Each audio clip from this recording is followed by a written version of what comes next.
Layunin ni Senator Bongo na magpagawa ng mga evacuation centers sa bawat munisipalidad na isang batas na. Alamin sa Siyasat Presents DWIZ Track Record Report. Sobrang prone ng Pilipinas sa mga kalamidad, lalo na sa mga bagyo.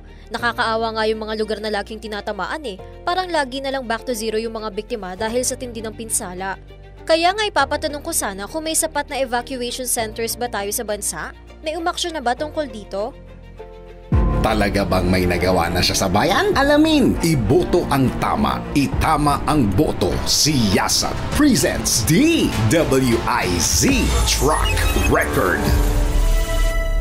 Sa patuloy na pagsisiyasat ng aming team, napag-alaman na kamakailan lang ay naisabatas na ang panukala mula kay Senator Bongo na tutugon sa pangunahing pangangailangan ng mga biktima ng kalamidad o sunog at yan ang Republic Act 12076 o ang Ligtas Pinoy Centers Act. Layunin ng batas na ito na siguruhing mayroong ligtas na lugar na magsisilbing pansamantalang tirahan para sa mga biktima ng mga sakuna at emergencies katulad ng bagyo, baha, lindol, tsunami at iba pa. Ito ay sa pamamagitan ng pagpapatayo ng mga evacuation centers sa bawat lungsod sa bansa. Magiging multi-year ang pagtatayo nito at uunahin ang mga disaster-prone areas.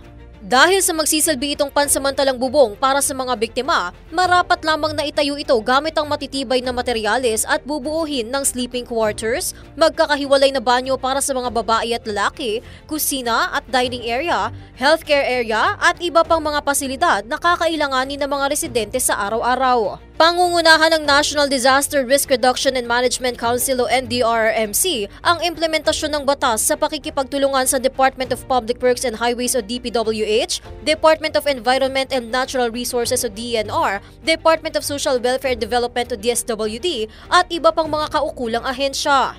Ang batas na ito ay alinsunod sa karapatan ng mga Pilipino sa pagkakaroon ng ligtas at malinis na matutuluyan habang unti-unting bumabangon mula sa iniwanang pinsala ng mga kalamidad.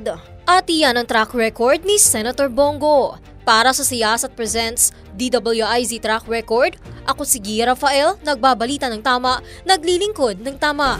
Ngayong alam mo na gawa na ng listahan ng iboboto mo. Iboto ang tama, itama ang boto. Siyasat presents DWIZ Track Record. I-message mo na kami sa aming Facebook, TikTok or YouTube kung kaninong track record ang gusto mong ipacheck.